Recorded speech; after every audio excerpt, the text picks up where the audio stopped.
I'll never forget the look on my father's face when he realized that the vendor he desperately needed was now owned by me, the son he had just thrown out of the company. "You don't do anything except get a salary for free, so you can go," he had told me. Little did he know that while building his company to $500 million, I had been making strategic moves of my own. Before I dive into this wild business roller coaster, let me know where you're watching from in the comments. If you enjoy stories about strategic comebacks and family business drama, hit that like button and subscribe to the channel for more real-life business lessons. Trust me, what happened next in this story might teach you something that could save your career one day. The Harrison name had been synonymous with manufacturing excellence in our small industrial town since before I was born. My father, Lawrence Harrison, founded Harrison Manufacturing in 1975 with nothing but a small loan and an unrelenting work ethic. By the time I came along in 1985, the company was a modest success, employing about 50 people and generating enough revenue to provide our family with a comfortable life. My earliest memories involve weekend visits to the factory floor, where Dad would parade me around like a prized possession. "Maxwell," he would say, his hand heavy on my small shoulder, "this will all be yours someday." It wasn't a question or even an offer. It was a declaration, a destiny predetermined before I could form my own dreams. The factory smelled of metal and ambition, a scent that seeped into my clothes and followed me home. Our dinner conversations revolved around supplier issues, employee problems, and market fluctuations. While other kids' fathers told bedtime stories about dragons and heroes, mine recounted tales of business negotiations and competitive victories. My mother, Catherine, was a gentle counterbalance to Dad's intensity. A former literature professor who gave up her career when I was born, she tried to introduce art, music, and philosophy into my childhood. "Business isn't everything, Maxwell," she would whisper when Dad wasn't around. But even she knew that in the Harrison household, business was indeed everything. My sister Jessica was 3 years younger and far braver than I ever was.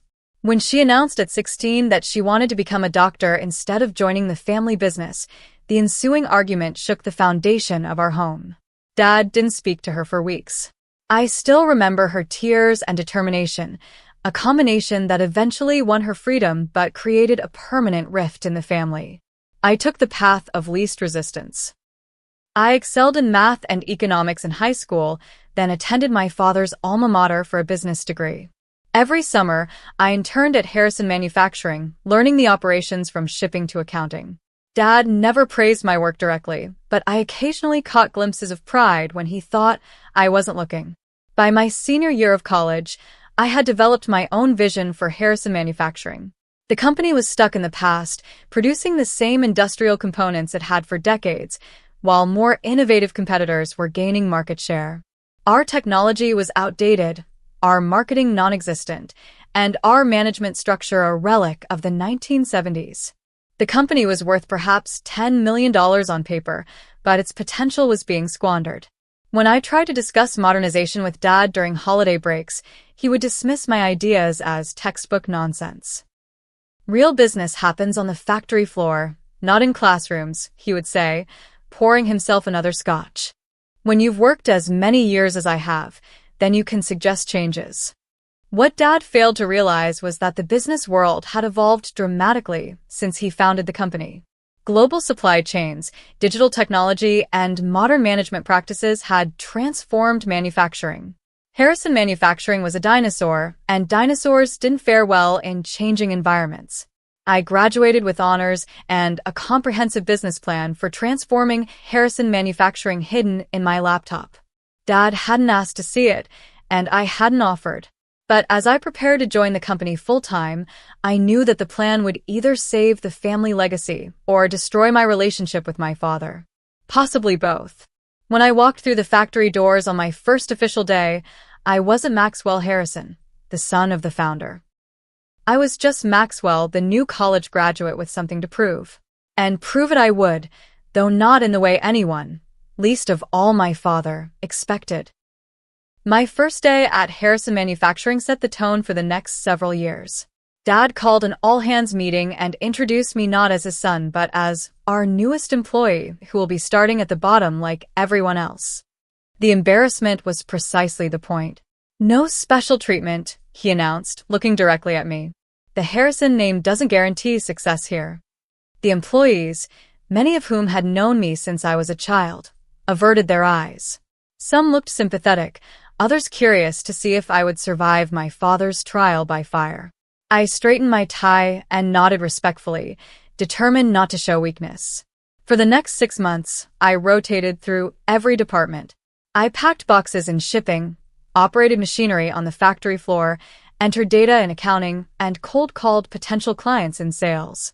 The hours were long, the work often tedious, but I absorbed everything, identifying inefficiencies and outdated processes along the way. It was during my time in product development that I met Grace Parker, a brilliant middle manager who had been with the company for 15 years. Unlike most employees who treated me with cautious formality, Grace spoke frankly. "Your father built this place with grit and instinct," she told me over coffee one afternoon. "But the industry has changed, and Harrison Manufacturing hasn't. We're losing market share every quarter. If something doesn't change soon, we'll be obsolete within 5 years." I finished her sentence. I know. Grace became my first ally, providing insights into company operations that weren't in any official documents. She introduced me to other forward-thinking employees who recognized the need for change, but lacked the authority to implement it. Meanwhile, I was developing a relationship with Amanda Reynolds, a marketing executive I'd met during my final year of college. While not involved in our business, her outside perspective proved invaluable. Many nights, she would listen patiently as I outlined my vision for Harrison Manufacturing, offering encouragement when Dad's latest criticism had left me questioning my capabilities. "He's afraid," Amanda said one evening as we walked through the park near my apartment. "Your ideas threaten everything he's built, not because they're wrong, but because they suggest he's been wrong." 6 months into my employment, I saw an opportunity. A major client was considering switching to a competitor offering more innovative components. I prepared a detailed proposal for modifying our product to better meet their needs, complete with cost analyses and implementation timelines. Dad barely glanced at it during the management meeting. "We've been making this component the same way for 20 years, he declared. "If it's not broken, don't fix it." I should have stayed quiet. Instead, I replied, "It is broken, Dad. That's why we're losing the account." The room fell silent. Dad's face reddened, but before he could respond, Noah Williams, a senior board member who rarely spoke during operational meetings, cleared his throat. "Perhaps we should consider Maxwell's proposal," he suggested mildly. "The numbers look solid." To everyone's surprise, Dad agreed to let me lead a small team to implement my modifications, though his parting words made his expectations clear. "When this fails, we'll go back to doing things my way." It didn't fail. The client not only stayed, but increased their order. It was a small victory, but it earned me a modicum of respect among the staff and management. Dad promoted me to department head, though he was careful to frame it as a standard progression rather than recognition of my success. Over the next year, I gradually implemented changes within my department, careful not to overreach my authority. Productivity improved, costs decreased, and employee satisfaction rose. Other department heads began consulting me privately, implementing similar changes in their areas. Dad watched with growing unease as my influence spread. During a particularly tense executive meeting, he accused me of creating a shadow organization within his company. The accusation wasn't entirely unfair. I had indeed formed a network of like-minded employees who shared my vision for modernization. "I'm trying to help the company evolve, Dad," I said after the meeting. "By undermining my leadership," he countered. "This company survived for 30 years without your help. Remember that." The confrontation made one thing clear. Incremental change wouldn't be enough. If Harrison Manufacturing was going to transform, I needed more authority and a strategic advantage that even Dad couldn't ignore. That's when I began developing my comprehensive transformation plan and investigating the company's supply chain vulnerabilities. What I discovered about our relationship with Bennett Supply would change everything, though neither Dad nor I could have predicted how completely. The opportunity I'd been waiting for came unexpectedly. Harrison Manufacturing had been producing the same line of industrial components for decades, but a new technology was disrupting the market. Our largest competitor had just unveiled a prototype that threatened to make our primary product line obsolete. I spent weeks researching the technology, analyzing market trends, and developing a strategy that would not just respond to the threat but position Harrison Manufacturing at the forefront of the industry. The plan required significant investment and a complete retooling of our production facilities, but the potential return was enormous. When I presented my findings to Dad privately, his response was predictable. "Too risky," he declared, barely looking at the detailed projections. "We stick with what we know." "What we know is becoming obsolete," I argued. "This isn't about risk, it's about survival." The argument escalated until Dad slammed his fist on the desk. "Enough. I'm still CEO of this company, and I say no." Rather than continuing a losing battle, I requested time to present my proposal to the full board. Dad reluctantly agreed, likely believing the conservative board members would side with him. The night before the presentation, I received a call from Noah Williams, the board member who had supported my first small initiative. "Lawrence has been calling board members," Noah warned me. "He's trying to kill your proposal before you even present it." "Why are you telling me this?" I asked. "Because I've watched you work for the past 2 years," Noah replied. "You care about this company's future more than your father realizes. Don't let him sabotage you tomorrow." The board meeting was tense. Dad introduced my presentation with thinly veiled skepticism, emphasizing the speculative nature of my proposal. When I stood to speak, I felt every eye in the room evaluating not just my ideas, but my worthiness as Lawrence Harrison's son. For 90 minutes, I outlined the market shift, presented competitive analyses, and detailed my strategy for pivoting Harrison Manufacturing toward the emerging technology. I addressed potential risks and implementation challenges, concluding with a phased approach that would minimize disruption while maximizing opportunities. The questions were pointed, sometimes hostile, but I was prepared. By the meeting's end, even Dad's strongest allies on the board seemed intrigued by the potential. When the vote came, my proposal passed with a slim majority. Dad's expression was unreadable as he adjourned the meeting. He didn't speak to me for days afterward. Implementing the strategy proved even more challenging than winning approval. Dad undermined my authority at every turn, questioning decisions in front of staff and withholding resources needed for critical phases. I worked 16-hour days, troubleshooting problems and rallying the team despite Dad's resistance. It was during this period that I discovered something crucial about our supply chain. Harrison Manufacturing relied heavily on a single vendor, Bennett Supply, for specialized components essential to our production process. Bennett provided nearly 60% of our raw materials, and their proprietary alloys were integral to our product's quality. I arranged a meeting with Martin Bennett, the aging owner, ostensibly to negotiate better terms. What I discovered changed my strategic thinking entirely. "I'm looking to retire in the next year or 2, Martin confided over lunch. "My children have no interest in the business. I'll likely sell to the highest bidder." The implications were serious. If a competitor acquired Bennett Supply, they could cripple Harrison Manufacturing by controlling our supply chain or raising prices beyond sustainability. "Would you consider selling to us?" I asked. Martin shook his head. "Lawrence and I discussed it years ago. He wasn't interested then, said he didn't want the headache of managing a supplier." That night, I called Amanda and shared my concerns. If someone else buys Bennett Supply, everything we're building could be at risk.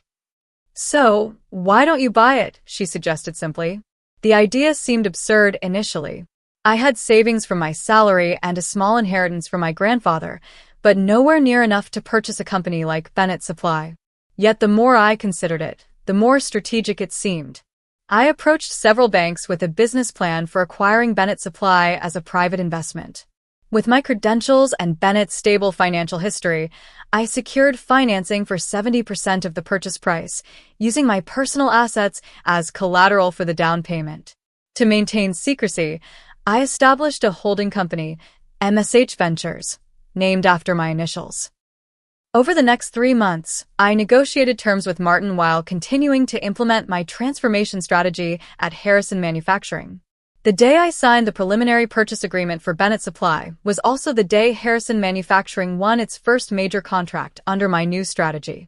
The company's revenue had already begun to climb, and projections suggested exponential growth if we continued on course. Dad, seeing the early success, began taking credit for the transformation in public while continuing to criticize my decisions in private. Lucky timing, he would say, dismissing the strategic shift that was revitalizing the company. Anyone could have seen that opportunity. I didn't argue. With my position at Harrison Manufacturing strengthening and my secret acquisition of Bennett Supply proceeding, I was playing a longer game than Dad realized. The real transformation was just beginning. 5 years passed in a blur of 18-hour workdays, international flights, and relentless expansion. Under my operational leadership, Harrison Manufacturing transformed from a stagnant regional producer to an industry innovator. Our valuation soared from $30 million to over $250 million, making us one of the fastest-growing manufacturers in our sector. Dad had reluctantly promoted me to Chief Operating Officer while retaining the CEO title for himself. In practice, I ran most of the company's operations while he focused on external relationships and his role as the company's founder and figurehead. The arrangement worked, though tensions simmered beneath the surface. Our growth strategy proceeded along multiple fronts. We established our first European office in Munich, giving us access to the lucrative German industrial market. Our R&D department, revitalized with new talent and resources, developed proprietary technology that revolutionized our core products' efficiency and durability. We acquired 3 struggling competitors, integrating their client bases and salvaging their best assets while discarding outdated systems. I implemented cutting-edge manufacturing processes that reduced waste by 40% and increased production capacity by 65%. Meanwhile, Bennett Supply flourished under my quiet ownership. I had retained Martin as a consultant during the transition, and he helped me understand the nuances of the materials business. I expanded Bennett's client base beyond Harrison Manufacturing while ensuring our company received preferential treatment, creating a strategic advantage no competitor could match. My personal life evolved alongside the business. Amanda and I married in a small ceremony that Dad nearly missed due to a business emergency that couldn't wait. A year later, our daughter Lily was born. My time at home became precious and rare, a fact that caused increasing friction in my marriage. "You're building an empire for a family you never see," Amanda observed one night after I missed Lily's bath time for the 3rd consecutive evening. She was right, but I was caught in the momentum of creation. Harrison Manufacturing had become the company I had envisioned in college, and I couldn't step back now, not when we were achieving everything I had dreamed of. At work, subtle shifts in the power dynamic began to emerge. Board members increasingly deferred to my judgment on strategic matters. Industry publications featured me in articles about innovative leadership. Employees loyal to Dad's old methods retired or transferred to less critical roles. Dad watched these changes with growing resentment. His drinking, always a concern, worsened. He would arrive late to important meetings, sometimes with alcohol on his breath. Several times, I had to smooth over situations where he had berated employees or made inappropriate comments to clients. Then came the hiring of Samuel Foster, an old friend of Dad's from his early business days. Dad installed him as a special advisor to the CEO, without consulting me or the executive team. "Samuel brings decades of experience," Dad announced at the executive meeting. "He'll be working closely with me on strategic initiatives." The message was clear. Samuel was being positioned as a counterweight to my influence. Over the following months, he questioned my decisions, requested access to confidential information, and held private meetings with Dad and selected board members. Through Grace, who had been promoted to Vice President of Operations, I learned that Samuel was actually being groomed as my replacement. Dad and Samuel had been constructing a narrative that I had overreached, taken too many risks, and needed experienced oversight. "They're building a case to sideline you," Grace warned during a discreet lunch away from the office. Lawrence wants someone who will follow his vision, not challenge it. I consulted Diana Harris, our legal counsel, and someone I trusted implicitly. What are my options if they try to remove me? I asked. Diana's assessment was blunt. Your employment contract gives you some protection, but if the board sides with Lawrence, they could realistically demote or terminate you with a suitable severance package. That night, I reviewed my position from all angles. I was essential to the company's operations, but not irreplaceable if Dad was determined enough. However, I held an ace that no one knew about. Bennett Supply, now a crucial vendor that provided customized components for our most successful product lines. I increased my involvement with Bennett Supply, ensuring that our relationship with Harrison Manufacturing became even more specialized and integral. I also began documenting every successful initiative I had led and maintaining detailed records of the company's transformation under my leadership. The company continued its meteoric rise, approaching the $500 million valuation mark that had once seemed impossible. But as we neared this milestone, I sensed that the confrontation with Dad was becoming inevitable. He could not accept that his son had succeeded where he had plateaued, and his pride would not allow him to acknowledge the transformation I had engineered. I prepared for the worst while hoping for reconciliation. But in the Harrison family business, hope had always been a poor strategic choice. The day Harrison Manufacturing officially reached a $500 million valuation should have been the proudest moment of my professional life. The company organized an elaborate celebration at the Grand Meridian Hotel, complete with champagne towers, celebrity entertainment, and industry recognition. Everyone who was anyone in our business sector attended, eager to associate with the success story we had become. Dad was in his element, working the room in his custom tuxedo, accepting congratulations as if the company's transformation had been his vision all along. I stood on the periphery, gratified by the success, but increasingly aware of the whispers and sidelong glances between Dad and Samuel. Midway through the evening, I stepped onto a balcony for some air and overheard their conversation in the adjacent smoking area. The board meeting is set for Monday, Samuel was saying. We have the votes. Maxwell won't know what hit him. Dad's response chilled me. Make sure the transition is clean. I want him out by the end of the day. I retreated silently, mind racing. Monday was only 3 days away. Whatever they had planned was imminent, and I was unprepared. The emergency board meeting notification arrived in my email the next morning, citing urgent strategic matters as the agenda. I called Noah immediately. Do you know what this is about? I asked without preamble. Noah's hesitation told me everything. Lawrence has been working on this for months, Maxwell. He's compiled a file alleging mismanagement, excessive risk-taking, and even suggested improprieties in some acquisitions. None of that is true, I protested. I know, Noah sighed. But he has Samuel and 3 other board members convinced. They've been meeting privately for weeks. I spent the weekend preparing my defense and considering contingencies. Amanda suggested fighting publicly, taking the story to industry media. Your track record speaks for itself, she argued. No one will believe you've mismanaged a company you've grown exponentially. But I knew Dad better than that.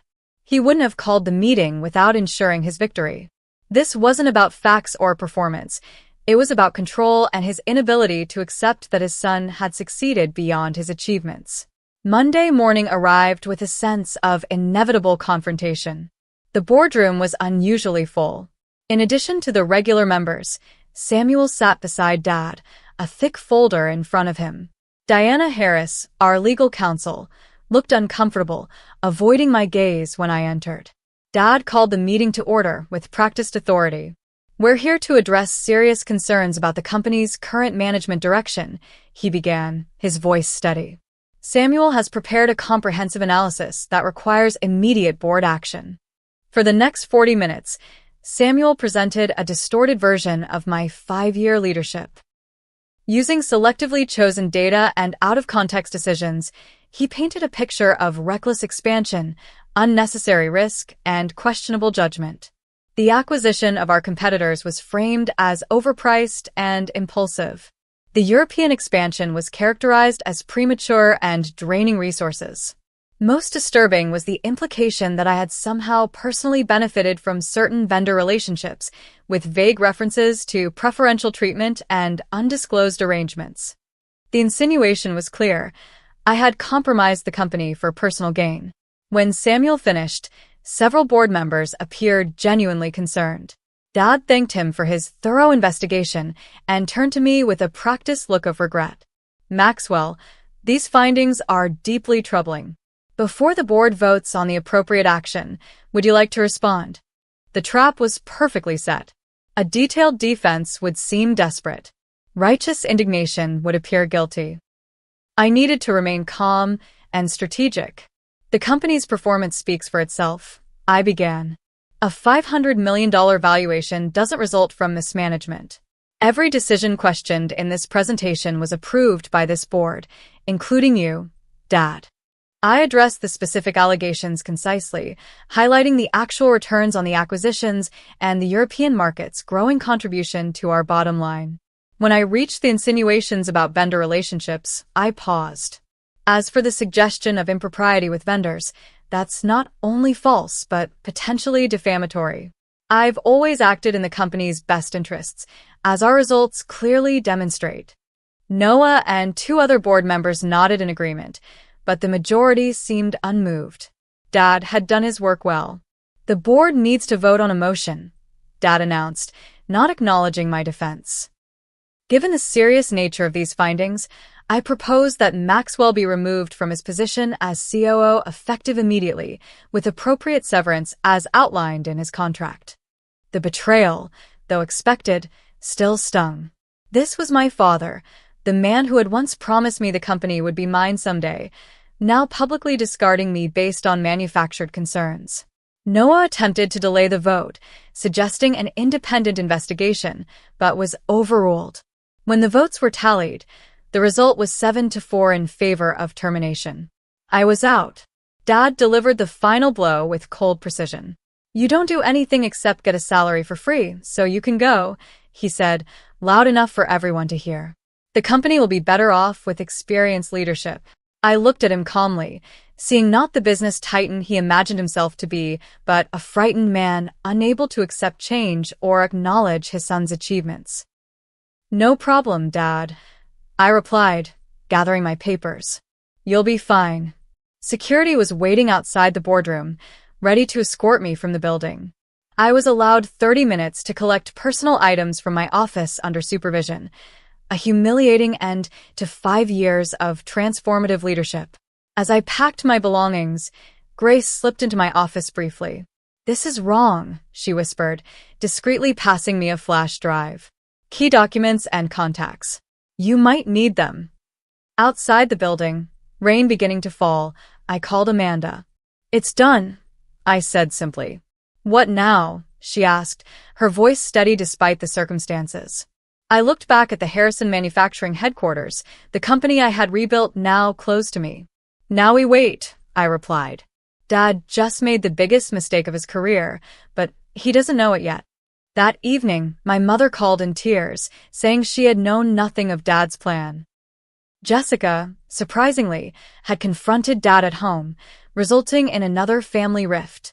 The company stock had already dropped 5% on rumors of my departure, a small taste of what was to come. I gave no interviews, made no public statements, and filed no lawsuits. I simply waited, knowing that Dad and Samuel would soon discover what happens when you remove the architect before understanding the building's design.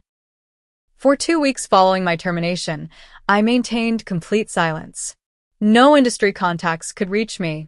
No reporters received comments. I spent time with Amanda and Lily, catching up on the family moments I had sacrificed during years of 18-hour workdays. Meanwhile, I monitored Harrison Manufacturing's operations through my network of loyal employees. Dad and Samuel were implementing sweeping changes, replacing my innovative systems with traditional approaches that had been outdated a decade ago. They reversed several of my strategic initiatives, including an expansion into Asian markets that had been nearing completion. The company's stock continued its downward trend as industry analysts questioned the abrupt leadership change at the peak of success. Clients began expressing concerns about product consistency and future development. Exactly 15 days after my departure, I met with Martin Bennett to finalize my complete acquisition of Bennett Supply. Over the past 5 years, I had gradually increased my ownership stake, and now the transfer was complete. I was the sole owner of the company that provided 60% of Harrison Manufacturing's essential components. Are you sure about this timing? Martin asked as we signed the final paperwork. Lawrence won't take it well. Lawrence made his choice, I replied. Now he'll face the consequences. The following morning, my attorneys delivered a formal letter to Harrison Manufacturing, announcing Bennett Supply's change in ownership and requesting a meeting to discuss our ongoing business relationship. The letter was intentionally vague, giving no indication of who the new owner was. Dad, predictably, dismissed the letter as a routine business matter and delegated it to a mid-level purchasing manager. Bennett Supply's first move was subtle, a small delay in delivery of a specialized component, citing new quality control procedures. The delay was just long enough to disrupt Harrison Manufacturing's production schedule without raising major alarms. A week later, a second, more significant production issue delayed another shipment. This time, Harrison Manufacturing had to temporarily halt an entire production line, costing thousands in downtime. When the purchasing manager called Bennett Supply to escalate the issue, he was informed that the new ownership is reviewing all client relationships and that a meeting had already been requested. Dad finally took notice when the third delay affected their largest client's order. He personally called Bennett Supply, demanding to speak with the new owner. I'd be happy to meet, I told his secretary, not identifying myself. Our representatives will be at your offices tomorrow at 10 a.m. The next morning, I arrived at Harrison Manufacturing for the first time since my termination. The security guards who had escorted me out now awkwardly welcomed me as a vendor representative. I was directed to the main conference room, where Dad, Samuel, and 3 executives waited impatiently. The shock on Dad's face when I walked in was worth every second of the previous 2 weeks. What is the meaning of this? He demanded, half rising from his chair. I'm here representing Bennett Supply, I replied calmly, placing my business cards on the table. As the new owner, I wanted to personally discuss our supply arrangement. Samuel recovered first. This is clearly a conflict of interest given your former position here. There's no conflict, I countered. I'm a private businessman who owns a supply company. Harrison Manufacturing is one of my clients. It's a straightforward commercial relationship. Dad's face had transformed from shock to fury. You planned this. You knew we would be vulnerable without Bennett's components. I made a strategic acquisition. I corrected him. Just as you made a strategic decision to remove me from Harrison Manufacturing. We're both businessmen making business decisions. For the next hour, I outlined the new terms for Bennett Supply's relationship with Harrison Manufacturing. Prices would increase by 15%, delivery schedules would be adjusted to Bennett's convenience, and payment terms would shift from net 60 to net 30. This is extortion, Samuel sputtered. We'll find another supplier. You're welcome to try, I replied. But Bennett's proprietary alloys are essential for your current product lines. Reformulating would take months, cost millions in R&D, and require recertification from your major clients. Meanwhile, your production would be halted completely within 3 weeks as your current inventory depletes. I slid a contract across the table. These are the new terms, effective immediately. Bennett Supply values Harrison Manufacturing's business, but we have other interested clients if these terms aren't acceptable. Dad stared at me, a complex mixture of rage and something resembling respect flickering across his face. You'll destroy this company out of spite. No, Dad, I replied, standing to leave. I built this company, remember? I'm simply ensuring that my current business receives fair value for its essential contributions. The board meeting is in 3 days. I suggest you use that time to review these terms carefully. The emergency board meeting was chaotic. Several members who had voted for my termination now questioned Dad's judgment. Noah led the faction arguing for accepting Bennett Supply's terms while seeking alternative suppliers long-term. Samuel attempted to find legal grounds to challenge my ownership of Bennett Supply, but was shut down by the company's attorneys. Mr. Harrison acquired Bennett Supply legally through proper channels. There are no grounds for interference with a legitimate business transaction. When the final vote came, the board approved the new supply terms by a narrow margin. Dad, outvoted and outmaneuvered, sat in stunned silence as his carefully constructed plan collapsed around him. As I left the building, Noah caught up with me in the parking lot. "That was either brilliant or insane," he said. "Lawrence underestimated you completely." "He always has," I replied. "That's why we're here." The power dynamics had reversed completely. Dad had removed me from the company I had built to $500 million, but now he found himself dependent on my goodwill for its very survival. The strategic advantage I had quietly constructed over 5 years had proven more valuable than the title or position I had lost. The real question was what would happen next. This wasn't just business anymore. It was family, legacy, and the future of everything we had built.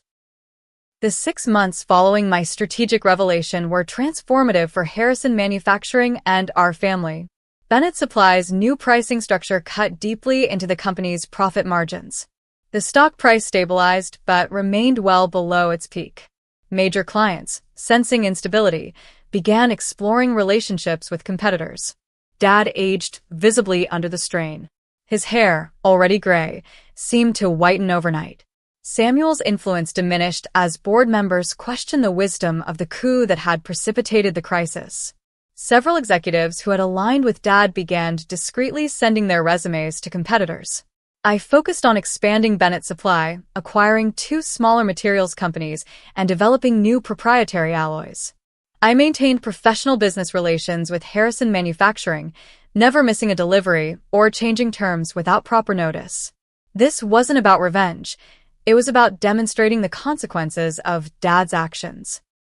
3 months after the showdown, my mother Catherine arranged a private lunch with me. "Your father would never admit it," she said, stirring her tea absently, "but the company is struggling without you. His blood pressure is through the roof, and the doctor is concerned." "He made his choice, Mom," I replied, though not without sympathy. Dad was still my father, despite everything. "I know," she sighed. "Lawrence has always been his own worst enemy. His pride won't let him see that he needs you." A week later, Jessica called. After years of minimal involvement with the family business, she had accepted a temporary consulting position at Harrison Manufacturing to help stabilize operations. "It's worse than I thought," she told me bluntly. "Dad and Samuel have undone half your innovations. They're hemorrhaging talent. 3 board members have approached me about bringing you back." "What does Dad say about that?" I asked. "He still thinks he can find a way around Bennett Supply," Jessica replied. "But the quarterly numbers don't lie. They've posted their first loss in 10 years. I spent the next month consulting with Noah, Amanda, and other trusted advisors, developing a comprehensive proposal for Harrison Manufacturing's future. The plan was fair, focusing on the company's best interests rather than personal vindication. When Harrison Manufacturing posted a second consecutive quarterly loss, triggering loan covenant violations, the situation became critical. Banks were threatening to call in loans that could bankrupt the company within weeks. That night, my doorbell rang at 11 p.m. Dad stood on my porch, looking smaller somehow, the confident swagger replaced by evident exhaustion. "Can I come in?" he asked, his voice rough. We sat in my home office, the silence heavy between us. Finally, he spoke, eyes fixed on the floor. "The banks are calling in the loans. We'll be insolvent within 30 days, without refinancing." "I know," I replied simply. Dad looked up, a flash of the old anger returning. "Is that what you wanted? To destroy what took me 40 years to build?" "No," I said, meeting his gaze steadily. "I wanted to build it into something greater, which I did. You're the one who couldn't accept that." For a moment, I thought he would storm out. Instead, his shoulders slumped. "The board is meeting tomorrow to discuss bankruptcy options. Unless what, Dad? Unless you have another solution," he finished, the words clearly painful to articulate. I retrieved the folder containing my proposal and placed it on the desk between us. I've been working on this for weeks. It's a complete restructuring plan, including refinancing through my banking relationships. Dad flipped through the document, his expression unreadable. And what do you want in return? I return as CEO, I stated. You take the role of chairman, focusing on client relationships and industry presence. Bennett Supply is integrated into Harrison Manufacturing, creating a vertically integrated operation. The board is restructured to include more independent directors. You want me to step aside, Dad summarized. I want you to do what's best for the company you founded, I corrected. The company you always told me would be mine someday. Dad closed the folder and stood. I'll present it to the board tomorrow. The board's approval was unanimous, even with Dad's grudging endorsement. The press release announced a strategic reorganization that would leverage the strengths of both Harrison leaders. Financial markets responded positively, with the stock rising 15% on the news. My first day back at Harrison Manufacturing was surreal. Employees who had watched me being escorted out now welcomed me as their new CEO. Grace, who had maintained the remnants of my systems during my absence, hugged me openly in the lobby. Welcome home, she whispered. We've missed you. Dad was conspicuously absent from the executive floor, having relocated to a smaller office on the client relations level. When I finally saw him late that afternoon, his attempt at professional courtesy was strained but present. The Peterson account needs attention, he said by way of greeting. They've been threatening to reduce their order volume. I'll review it today, I promised, respecting his attempt to establish a working relationship. Over the following weeks, I systematically reversed Samuel's changes and re-established the innovative approaches that had driven our earlier growth. Samuel himself resigned within the month, recognizing his position was untenable. The integration of Bennett Supply proceeded smoothly, creating significant operational efficiencies. Within 6 months, Harrison Manufacturing had returned to profitability. The $500 million valuation was still a target rather than a reality, but our trajectory was once again positive. Dad observed these changes from a distance, rarely offering input but no longer actively obstructing progress. His health, which had deteriorated during the crisis, gradually improved as the company stabilized. The turning point came unexpectedly. During a routine medical checkup, Dad was diagnosed with a minor heart condition. Though not immediately life-threatening, it forced him to confront his mortality and priorities. Catherine organized a family dinner the following weekend, the first time all 4 Harrisons had been together in nearly a year. The conversation was stilted initially, with Dad uncharacteristically quiet. After dinner, he asked me to join him on the back porch, the same spot where he had lectured me about business principles throughout my youth. I've been watching what you've done with the company, he began awkwardly. The refinancing was clever. The vertical integration is working better than I expected. Coming from Dad, this was extraordinary praise. I learned from you, I replied honestly. The fundamentals you taught me were sound. I just applied them to a changing market. Dad nodded, looking out at the garden rather than at me. I couldn't see it, he admitted. The company I built becoming something I didn't recognize. It felt like losing everything. It wasn't about erasing your legacy, Dad. It was about building on it. He turned to me then, his eyes revealing a vulnerability I'd never seen before. I was wrong, Maxwell. About the company, about you. The board meeting, the accusations, it was pride. Stupid, destructive pride. The apology, incomplete but sincere, hung in the air between us. I realized that for Lawrence Harrison, this admission represented a seismic shift in his understanding of himself and his relationship with me. We can move forward, I offered. The company needs both of us, just in different ways. Over the next year, Harrison Manufacturing flourished under our recalibrated leadership. Dad's client relationships proved valuable, while my operational and strategic direction drove continued innovation. Our valuation climbed steadily, surpassing $750 million by the following fiscal year. The company's anniversary celebration became an opportunity for public reconciliation. Dad took the stage to thunderous applause, his position as founder still commanding immense respect. 40 years ago, I started this company with nothing but determination and a dream, he began, his voice strong despite his recent health challenges. But the greatest asset Harrison Manufacturing ever acquired wasn't a technology or a client relationship. It was my son, Maxwell. The room fell silent as Dad continued, departing entirely from his prepared remarks. I failed to recognize the brilliance of his vision, the strength of his leadership, and the depth of his commitment to our company's future. That failure nearly cost us everything. Today, I'm announcing my full retirement, confident that Harrison Manufacturing will reach heights I never imagined possible under Maxwell's leadership. As I joined him on stage, the applause was deafening. Dad embraced me publicly for the first time in memory, whispering, "You earned this. All of it." Looking back on our journey from small regional manufacturer to industry leader, from father-son conflict to reconciliation, I realized that sometimes losing everything is the only way to gain what really matters. The company had nearly been destroyed by pride and inability to change, but emerged stronger through crisis and renewal. The lesson wasn't just about business strategy or succession planning.